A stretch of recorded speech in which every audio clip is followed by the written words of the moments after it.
aku sing tuwa sing akeh lupute ya Nok. Apa neh aku cah lanang ya toh mergo wanita itu selalu benar. Ya. Aku jaluk sing ngapura ya. Kok malah curhat neng. Ora iki bapak anak kok. Anak kok. Kok ngono? Sikut ngono. Bapak. Apa, Nduk? Bapak kan pernah salah sama aku. Iya. Jadi Bapak harusnya minta maaf sama aku. Iya. Kan aku enggak punya salah. Oh iya. Cuk. Sini sungkem sini. Hei. Bapak Jan. Enggak asik. Iya, enggak asik. Wes salim bapake wes sungkem wes. Lho kok ndak dicium? Lho kok kuale. Sing nyium tangan kuwi. Nah, saiki genti Ibu. Nangis nangis ora apa-apa, haru. Rupane Ibu. Surga di telapak kaki. Betul. Wah. Surga di telapak kaki. Disungkemi anake kok malah ngalih lho. Kalau namanya suami istri, Sungkem semua. surga di telapak kaki suami. Heeh. Ibu. Lah, mbok ya sing apik Ibu iki. Apik awakku remuk. Golek sego samplokane kok. Urung saliman lho. Urung saliman kok lagi anu wis ora. Salim sih. Bu, nyuwun Iya, sewu. Heeh. Mugi-mugi panjenengan tansah apa? Aku ndak ada salah Mbak Ibu ngarai. Ya ampun Ibu nangis ya Allah, nangis. Rupane lho ya Allah nangis. Nangis Ibu nangis diusapi sampe. Gah. Ngapa ini? Aku mau nang ngene iki dadi gue.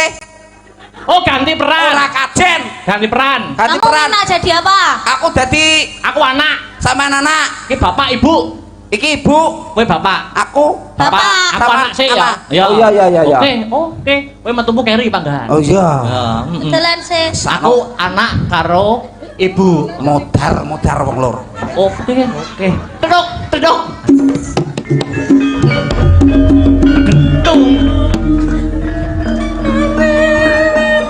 Bu. Piye sayang? Anakku tersayang. Please deh. Kalian itu gimana tik? Anak ora apa-apa. Ibu. Dalem anakku. Ibu. Ket biyen ora enek perubahane. Ayo. Maksudnya ini kan kita sudah mendekati bulan Ramadan. Tapi kita kan besok kan sungkeman Ibu. Iya. Aku kemarin mendengar dari suara tetangga. Kenapa, Le? Bapak malam takbir malah karaokean, Bu. Mosok to, Le? Malam takbir pamite bapak malah Bapak nyapa? karaokean. Bapak karaoke. Orang malah takbiran, orang malah menyambut Mosok tahun toh? baru malah karaokean, Bu. Bapakmu wi? Bapak Sing wajahe kaya nyambek wi? Gelem karaokean? karaokean. Ora malah ge nyangoni kowe. Ora, belas Bu, belas ora disangoni THR, belas. Bapakmu wi? Mosok to bapakmu wi? Aduh dah. Kok bangga. Tadang.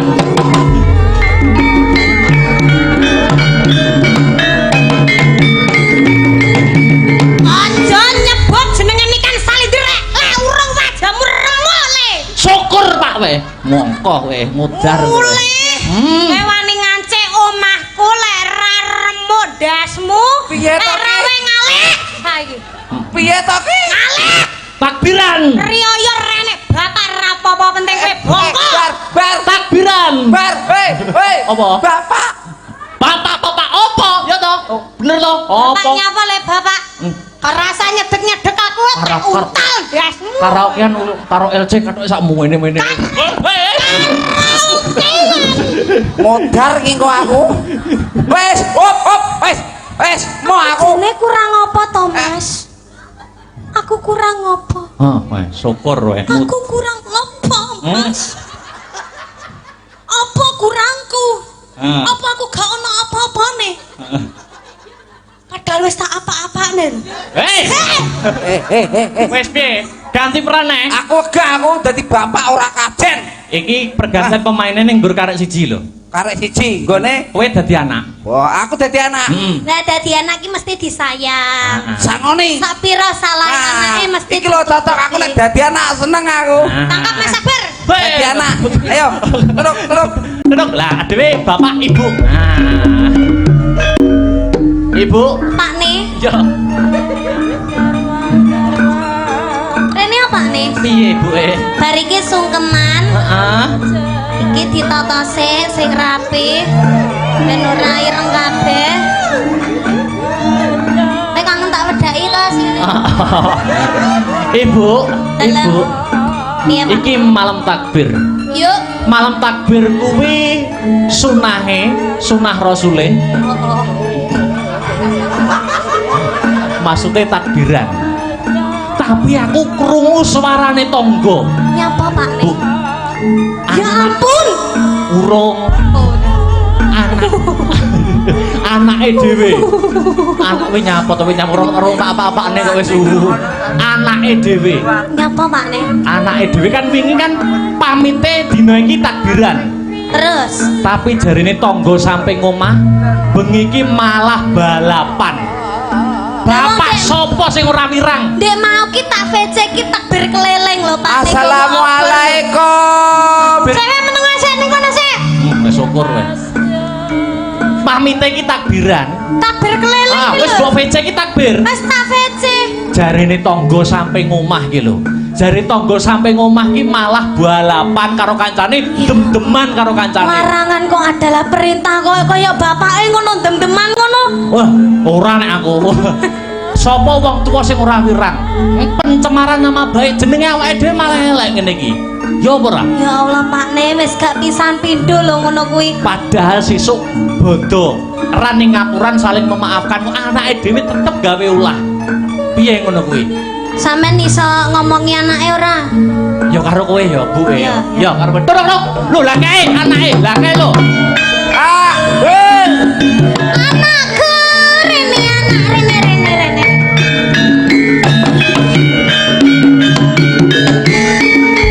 Kangen di. Takbiran. Kangen di. Takbiran, Bu. Kangen di. Takbiran. Kamu tekan di. Takbir. Sing koni cangkeme ngomong ya nyanyi. Muter kowe. Takbir apa takbir? Takbir apa takbir? Ding ding tang. Bu aja kene Bu. Malah buke ngono. Aku takbiran lho, Bu. Atas sono, Pak, atas sono, Pak. Takbiran kok mripate abang. Takbiran kok montone abang. Lambene kok mambu. Nambene kok mambu naga. Aku ke Kok ngono. wajahe kaya naga ya kan. Heeh. Nah yo Ah, bapakku yo naga. ngawur. Aku ulah cilik. Piye? Kowe ngaku Kowe ora? ngaku apa tak sodet? Aku lho takbiran Aku apa tenan, tak Pak. dah? Takbiran apa mendem? Takbiran, Pak. Ya Allah, ya Allah. Maling ini rong bonyok, kuwi mesti rong gelem ngaku, Kowe takbiran apa takbiran? Iki sandale sapa iki? Selapku. Takbiran apa takbiran? Takbir. Takbir ngaku kowe mendem. Ngaku ora ya Yakin, kena Pak, iki Bu, anak aku teleke lho iki. Anak teleke lho iki. Ya ora, Nduk. Ora. Aku Ampunen, dine Pak. tenan. Ayo, kowe ngaku apa ora? Ngaku apa tak pecuti? Ayo. Aku takbiran kok. Ayo. Takbiran apa mendem? Apa balapan? Jare pamit tak bocah kok ora iso dikandani wong grek. Wis, Pak, wis, Pak, wis, Pak, wis, Pak. Rumangane apa? Bapak, Ayo, wis, Pak. mikir ora? Bapak wis, Pak. Rupane kok ngece. Bapak wis, Pak. Ngece. Bapak, ya takbiran. Allah. Ngece. Bapak, Aku bocah Bapak, ono. wis, Pak. Aku bocah ono. Lho, wis, Pak, wis, Pak. Tak aku apa sing mateni, Pak?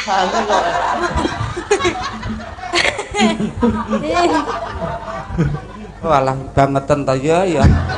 Ngene bojoku mentolo mangan kayane ya Allah ya Allah. Piye? Mangko dindiu gak bener, bapak ra bener, mak ra bener, anak ra bener. Dilanjut apa ora iki? Sungkemane dilanjut ora? Gak wis, jan. Nyapa? Ora sungkem-sungkem rata jaran aku. Lah nyapa? Gelem diterusne yo, gelem kok awakku. Iya. Kok marah-marah toh? Kuwi lho. Piye iki namanya tidak profesional Tidak kerja? ya. Kuwi lho. Gimana sih? Profesional sih profesional, tapi ini awak saya remek, gepui. Rumangsa. Aku arep males karo dalange sing opahe kono. Sampai aku kurang ajar mulai ra bayaran. Saiki sampean dadi apa? Wis entek Dadi apa? Aku wis gak dadi-dadian gak pateken aku. Dadi gareng.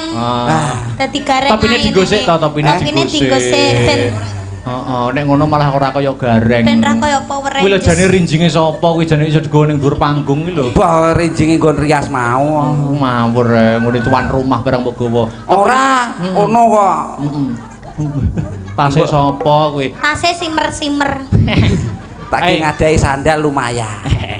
Topine digosik to, topine gareng lho. Heeh. Dikerencet sik. Ngono. Walah, alah kaya ayu-ayuwon mangsamu. Ya. Kowe iki kaya penyanyi rock ngono kae. Dis karo rambutnya di apa? Diure, dijambak. Diure terus dijambak. Ayo. Wah, piye? Kok nyambut gawe ora ngantek anu suwi kok wis rupane celonengan ki lho. Ora perkara kuwi lho diobo-obo awakmu karo niken iki. Ya ora ya sepurane ya Pak De, sepurane. Sampeyan kasene iki ganteng. Lho. Lahir batine apik. Estu niki. Iki lho seksine. Awak dhewe iki ketemu ya ora pisan pindho ning wis peng 5 ya ta. Peng 6 iki. Sampeyan ki tak akoni apik. Apik. Wong cilikmu biyen jembluk sing ngomong aku nduk. Nggih, astu Mas. Oh, nggih ta? Nate didusi kalih niki nggih riyen. Lho, dileblepne ning jeding, dileblep. Dusi aku. Menengo sik, menengo. Dileblepne ning jeding Mas anggitmu Mas ya Allah Mas disiksa Mas. Kok kejemen to? Kok kejemen lho. Mosok cah cilik lho Mas dileblepne to Mas. Ning padahal awakku panas lho Mas. Dileblepne ning jeding ngono kuwi. Niken. Ya Allah kok. Niken. Bareng gede ngene iki ya. Kadang no Mas aku lek gak mentalan ngono kae no tak kei dhuwit, terus tak andokne soto ngono padahal cilik aku dileblepne Mas ya Allah. Mbok andokno soto aku wis tuwek ra ndek bam nduk ora das iwak. Biyen jajal cik ra ngandang andokno. Wong aku mangan soto Pak kowe mangan sok goyal gayir ngiwon. Ya kok teko tangane mesti ngene. Lah iya. Iki ngono nandakno gareng tangane cekot. Oh. Tangane cekot duwe maksud gareng ora gelem nyolong jupuk weke liyan. Oh. Ya. Sampeyan ngerti gak iki mau acarane apa? Acarane ulang tahun pernikahan. Ulang tahun pernikahan yang ke 27. Semoga sehat selamat wilujeng. Amin. Panjang yaswanipun. Awet leh momong anak putune. Berkah barokah. Angsal rahmatnya saking Gusti Allah. Amin. Ini yang dipengeni semua banyak orang. Merdeka wae tak bebaske. Isuk-isukan iki nyantai. Iya. Apa iki? Jalukane apa no? Permintaane apa? Jam balas juga boleh. Nggih. Gitu. Ya. Kalian jenengan? Kalau karo kowe no, ya. Kalian jenengan monggo, nek kalian jenengan. Nanang nyapa to kok malah gak milih aku ya. Lah, rasainlah.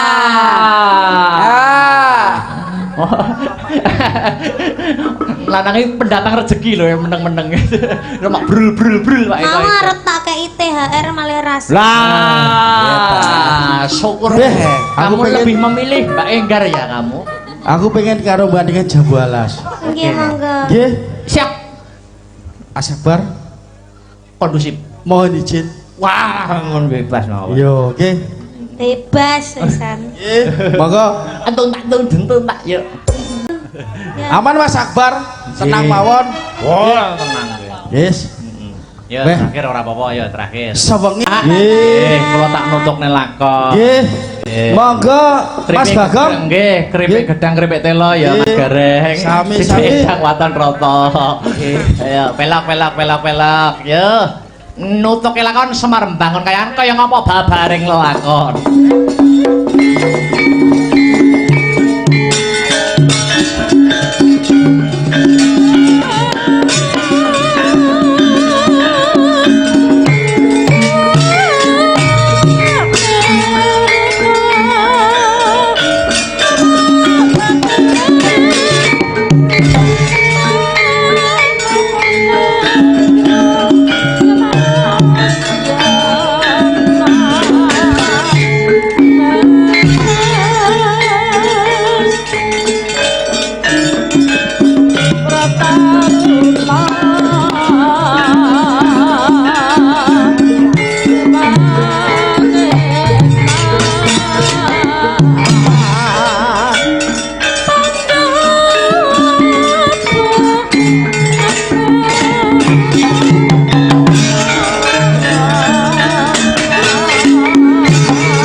Amarta palwanuting ranu Dresing karasaning sun dening kanyut manis elingira Gusti roning kamal mirah ingsun semira ing muni sidat agung ing narmada sajroning aguling menawi mboten klentu ing pamawas menika bendara kula ing Plongkowati Raden Abimanyu ingkang kepareng rawuh. Iya Wa Semar, bekti kula katur nggih Gus. Wa Semar wis ndak tampa. Wonten wigatos ingkang pundi ndara dene paduka kestu rawuh wonten Karang Kadempel mriki. Tak kira Wa Semar kang bisa ngudari reruwet madhangke pepeteng iki. Punapa ingkang dados sundraning prakawis Gus? Ampun ngantos slendro ingkang dados manah handika ora ana sing tak penggalih. Kejaba mung murcane Kanjeng Rama Harjuna saka kasatriyan Madukara. Murcane Kanjeng Rama Harjuna wis ana tricandra utawa telung wulan iki Wa Semar. Sapa kae?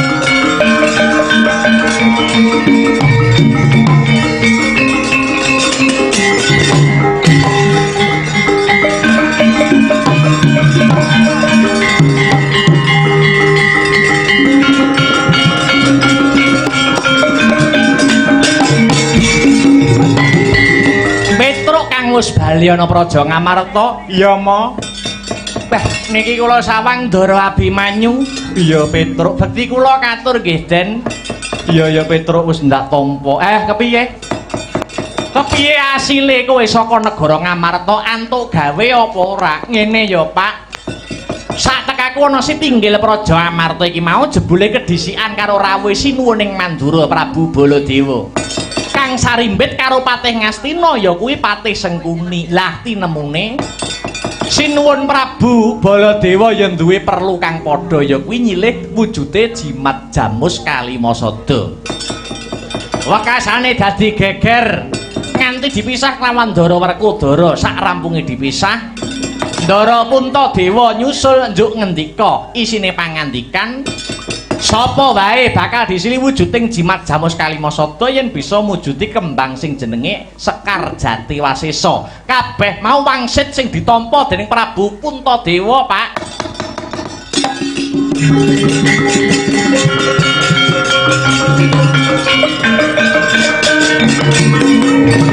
Sekar Jati Wasesa iya, Ma. Ate angel men sarate. Kuncung nganti gelung aku lagi krungu iki kembang kok jenenge Sekar Jati Wasesa. Wa Semar, pripun Ndara?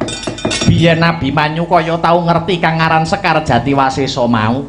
Kembang mau papan dununge mapan ana tanah sabrang. Ya kuwi ana negara Paranghagni. Lah banjur Wa Semar goleki kembang mau bakale diagem kanggo apa? Kangge syarat ngampil wujuding Jamus Kalimasada, Gus. Awit Semar badhe gadah damel nggih niku Semar badhe mbangun kayangan, mbangun atine para manungsa, ndandani mental kang sarta moraling para kawula.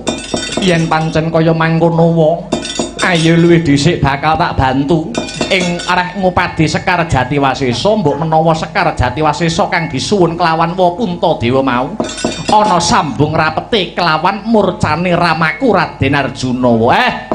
Dados niki sesarengan tumuju wonten ing Paranghagni. Ya wa. Aja kuwatir rasamu senadyan ing kono mlebu tanah sabrang. Yen ana bebaya kang anempuh ing dedalan Abimanyu kang bakal ngrampungi wa. Sigra kala kang tumingal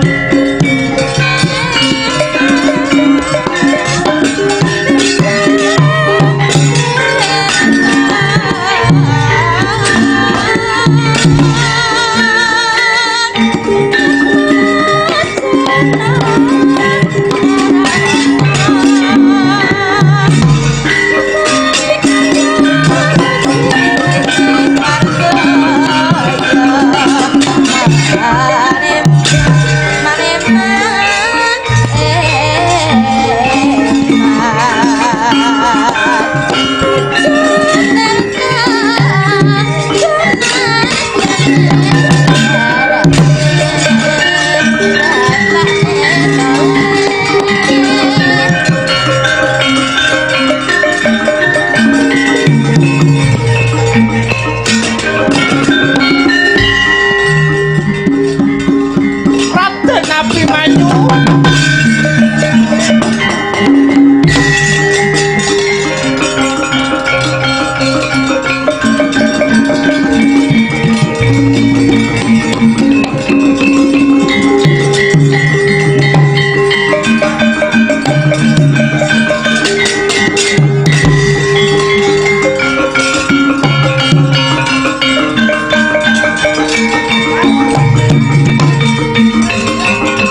mubangi wangaruna kadinetrane nganggo rapuk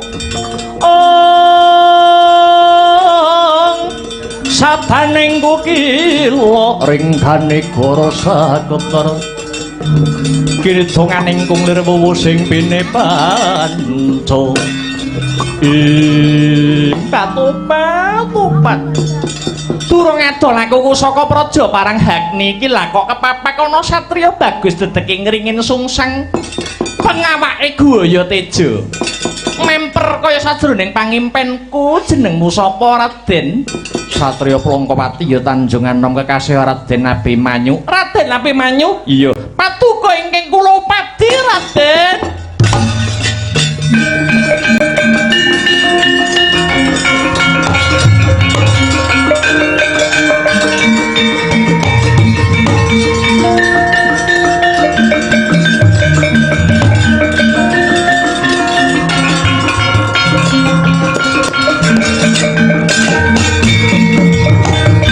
Sira sing tuk ing arum ilining memanis hamleber mring kang cipta ding kowe golek Abimanyu ngono nggih Raden bares mawon rinten pantaraning dalu kula tansah kimpenan wewayangan handika Raden Abimanyu kula pasrah jiwaraga dumateng paduka Raden keparenga kula suwita dumateng Raden Abimanyu. Kok ya ana ya, Gong. Wong wedok ngelamar wong lanang dhisik niki. Ayo nek ora ngrumangsani lho.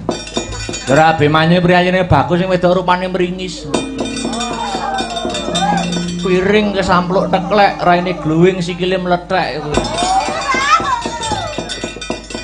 Kusik to. Kowe kuwi jenengmu sapa lan saka ngendi pinangkamu? Kula mijil saking praja parang Hagni. Dene wewangi kula Pandahana Sari Raden saka parang Hagni lakar kasinggihan.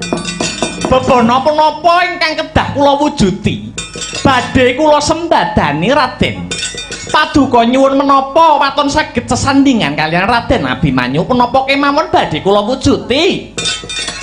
Aku ora butuh Mas Picis Raja Brana nanging aku mung nyuwun pitukon wujude Sekar Jatiwasesa.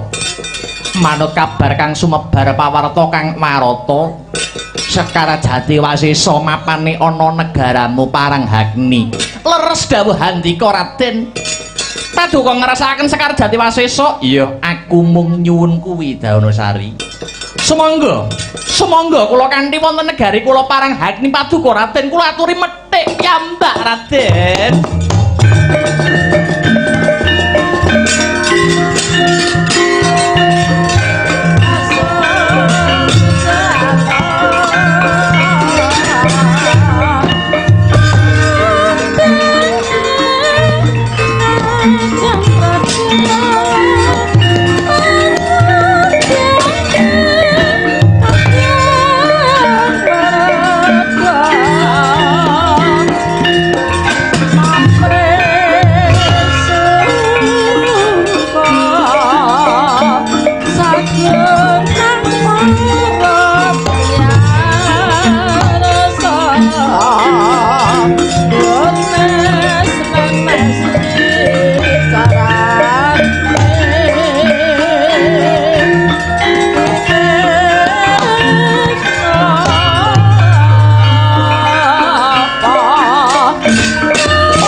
Patine Sang Abimanyu kena ing Cidara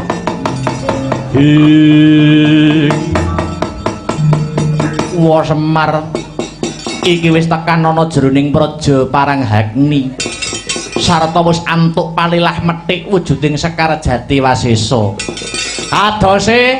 Kadose kula sawang nggih tenginggil nika sing diarani Sekar Jatiwasesa. Iya Wa Semar, yen wis kelakon ndak pethik wujuding Sekar enggal-enggal lumayu wae saka papan kene aja nganti Abimanyu rabi kelawan Dahana Sari kang baku Sekar Jatiwasesa wis diantuk kinarya syarat wa Semar bakal ngampil wujuding Jamus Kalimasada.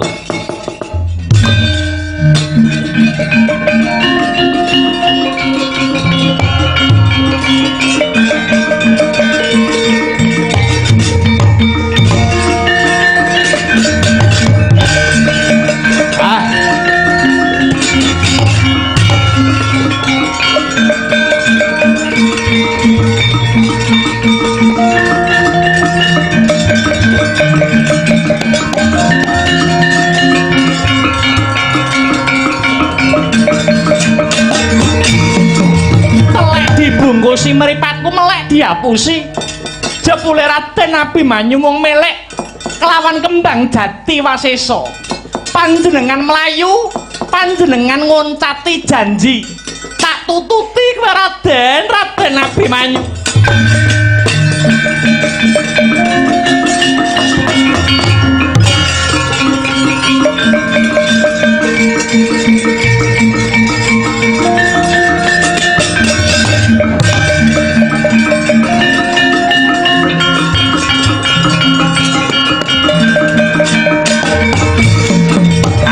Ingkang minumus Prabu Gorodahana ingkang ngupadi mentare kang rayi Dahana Sari yen Cinandra gumricik swarane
kinjeng muter-muter kaya helikopter.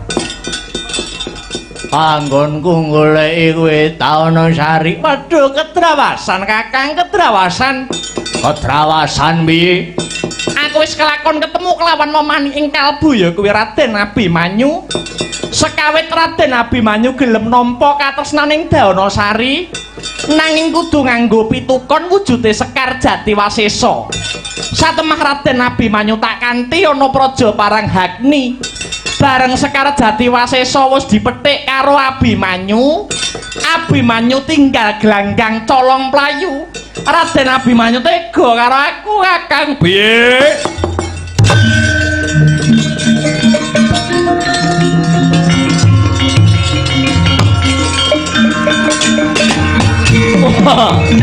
Ancen gue biyen-biyen durung nate tak kandhani kalamun to Sekar Jatiwasesa kuwi mujudake simbol kawibawan adeking praja Paranghagni.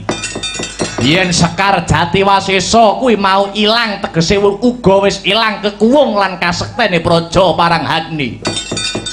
Kowe pancen durung nate tak kandhani babagan iki nanging jeneng sira Yayi wis tak wanti-wanti aja cedhak-cedhak karo trah wong Mandura. Apa maneh duwe gegayuhan sambung asmara kelawan tedhak turun Mandura. Sega wis dadi bubur. Digetunana ya ora arep ngowahi kahanan. Yen lakon wis kaya mangkene kepiye munggo becike Kakang tak oyake Abimanyu. Wani nyolong kembang Jatiwasesa padha karo nantang perang karo wong Paranghagni. Bedah negara Ngamarta.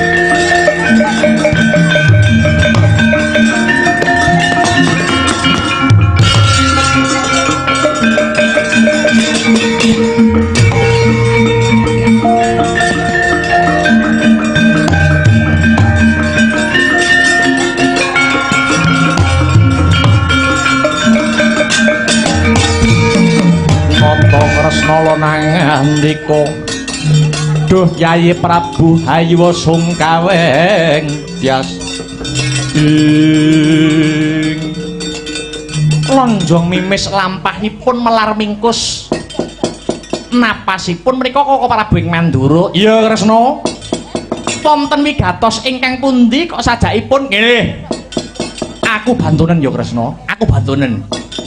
Sekawit aku bakal ngampil wujuding Kalimasada marang Yayi Prabu Puntadewa nanging jebule sakliyane aku bocah Karang Kadempel si Petruk uga bakal ngampil wujuding Kalimasada. Satemah dredah munggahe panca bakah. Petruk arep tak tamani pusaka Kyai Nenggala lan Lugara lah kok pusakaku loro iki muspra Kresna. Gamanku ilang iki piye Kresna? Kira-kira pusakaku mapan ana ngendi? Mangke riyen to Koko Prabu. Lah kok paduka Koko Prabu ngampil Kalimasada niku mengku sedya ingkang pundi? Krana aku tinangisan Yayi Prabu Duryudana. Negara Ngastina sak mengko lagi ketaman pagebluk Mayangkara kudu diruwat sarana Kalimasada.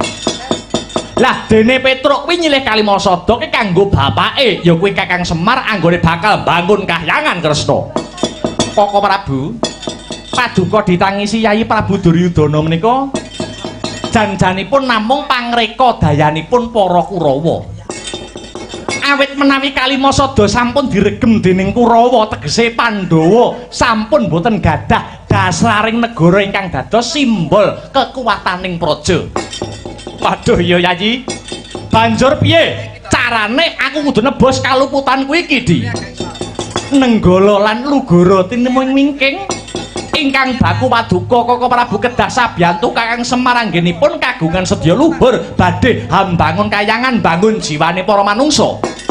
Ya manut Kresna, monggo kula kanthi tumuju wonten negari Ngamarta lewat tepining lepen tempuran ingkang wening tirtanipun.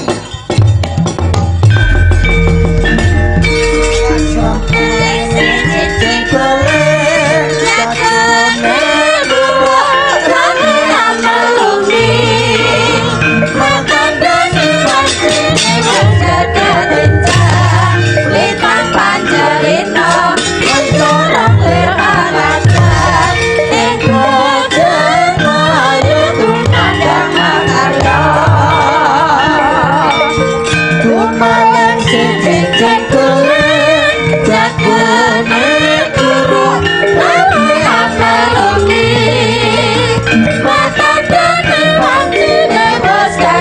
lenjang lintang panjerita yang corong lir alajang mojen melayu kumandang mahayo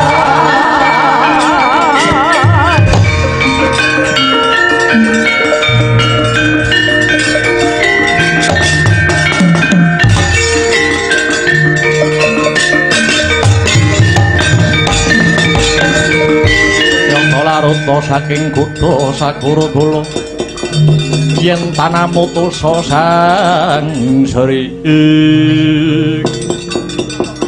Kakang Semar kang prapaning setinggil ngamarta inggih Ndara kula sampun saged mujuti ingkang winastan Sekar Jati Wasesa Maragage aturna panjenengan ingsun enggal tak ampili wujuding jimat Jamus Kalimasada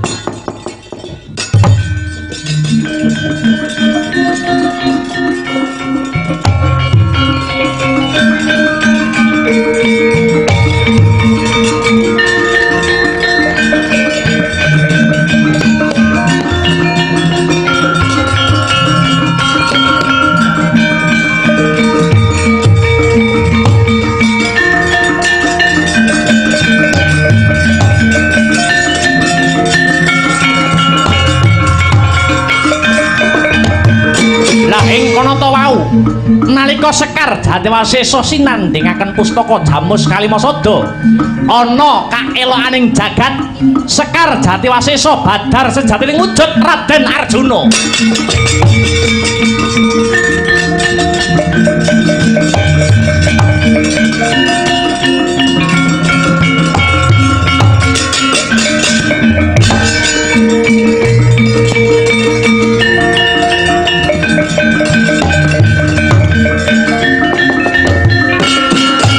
ilahing sekaring bawana langgeng titah ulun ger Puntadewa aja hayo kaget ulun Bathara Indra kang nyingetake utawa ndelikake adimu panengah Pandhawa si Arjuna Arjuna bisa dadi wujuding kembang awit pun ulun mung bantu Semar Badranaya kang kagungan niat luhur kepingin hambangun kahyangan kuwi amung pasemon Semar kepingin nyilih Kalimasada supayane para Pandhawa aja lali kelawan Kalimasada. 5 sing dadi usada ya kuwi dasaring negara. Awit Pandhawa mono wujud babare Kalimasada, Puntadewa kang dadi simboling panembah, Werkudara simbole rasa kamanungsan, Janaka simbol rasa kamanunggalan, Nakula lan Sadewa ingkang dadi simbol musyawarah lan rasa keadilan. Kenang apa sing tak singetake kok Janaka? Krana Janaka mujudake lambanging kamanunggalan. Awit negaramu dumadi saka beda-bedane suku, agama lan golongan. Wilayah uga kapérang saka pulo sing bebanjaran. Kabeh kuwi bakale bisa tentrem lamun negara iki ngugemi rasa manunggalan, rasa kamanunggalan Pandhawa.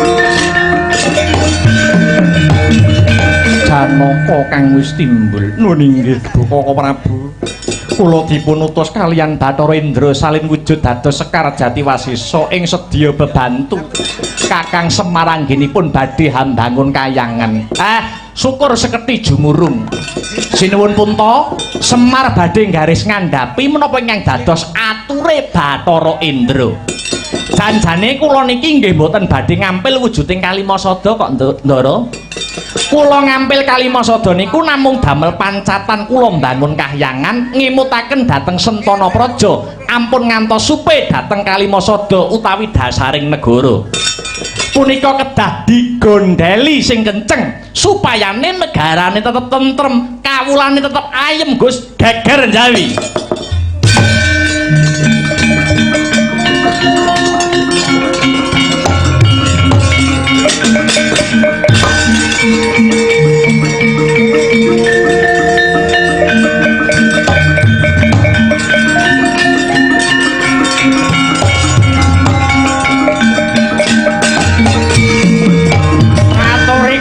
Sinuwun dhateng Jawi wonten raseksa kalih buta lanang wedok ngamuk punggung Suratamtaha wonten Praja Ngamarta. Koko Prabu punika jatahipun Koko Prabu kagem nebus sedaya dosa kalepaten Paduka. Ya, Baladewa sing ndadake Kresna.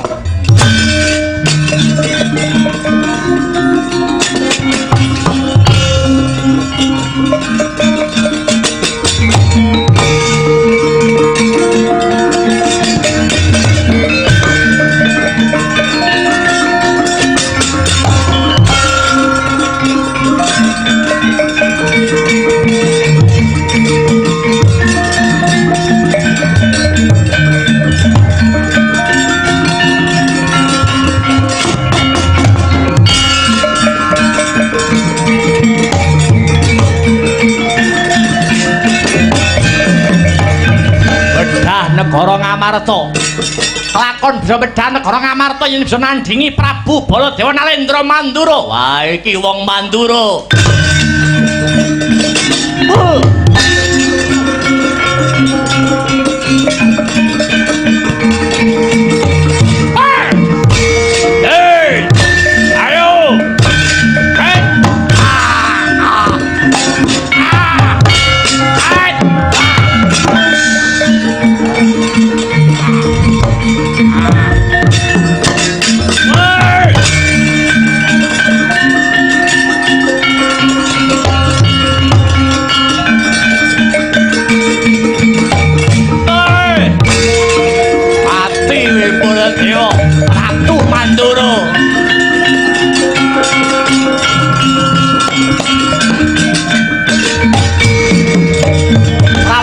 Baladewa den piting wani kelawan Prabu Gorodana.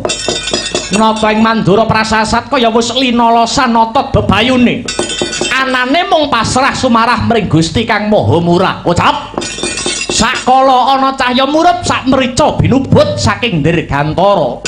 Punang cahya babar geni kang manghalat-halat angobar Sang Gorodana lan Dahana Sari. Dia badar sejatining wujud pusaka Kyai Nenggala lan Lugara.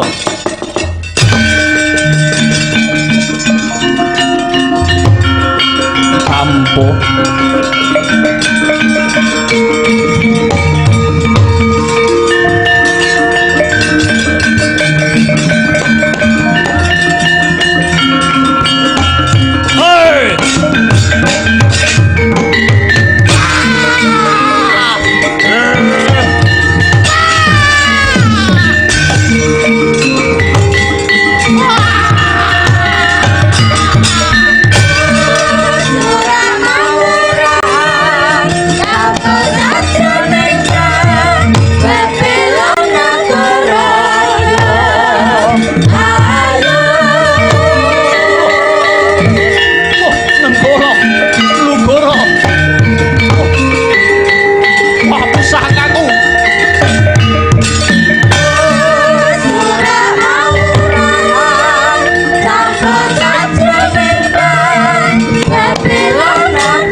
Ciling sirwengi Caka lula tatanendra Wumlundung ijening amben Tanget ngonira nalangsa Kaya den pinilara Wong tininggal popo biyung wong tininggal popo biyung susah dadi Joko Lula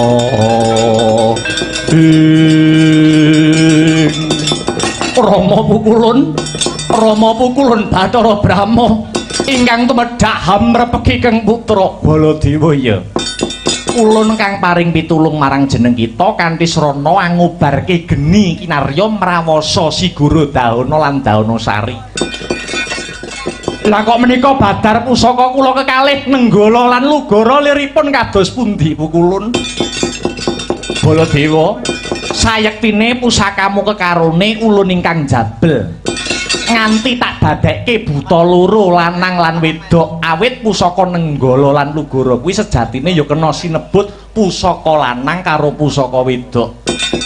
Nenggala sing wujude dawa kuwi pusaka lanang. Lugara sing wujude mlenuk kuwi pusaka wedok. Pusaka tak jabel krana ulun bebantu Kyai Semar anggone duwe niat kang luhur mbangun kahyangan, mbangun jiwane para manungsa. Nyatane jeneng kita Baladewa sekawit belani Kurawa lan ngentengke gegayuhane Kyai Semar sing dadi pamonging tanah Jawa.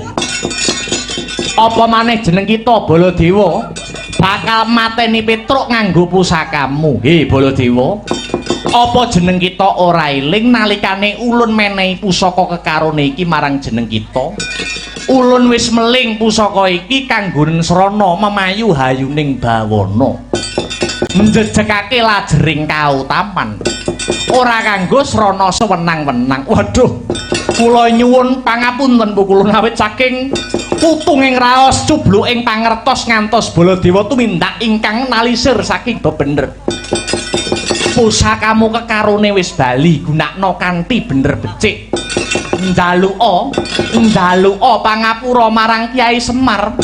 Muga-muga kanthi Baladewa njaluk pangapura marang Kyai Semar kang dadi simboling wong cilik bisa dadi srana guyub lan rukun manunggaling kawula Gusti, manunggaling pejabat kelawan rakyat sentana kelawan para kawula.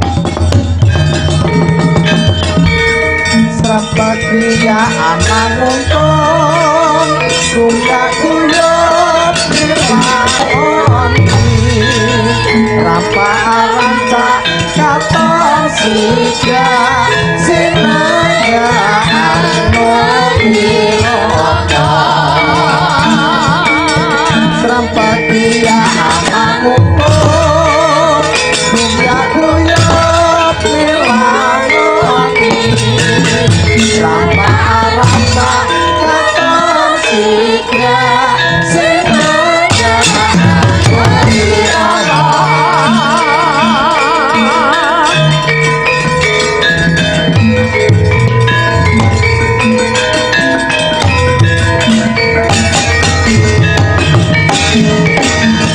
Oh Kakang Baladewa sing luput pranyata luhur gegayuhanmu Kyai Semar. Astobrata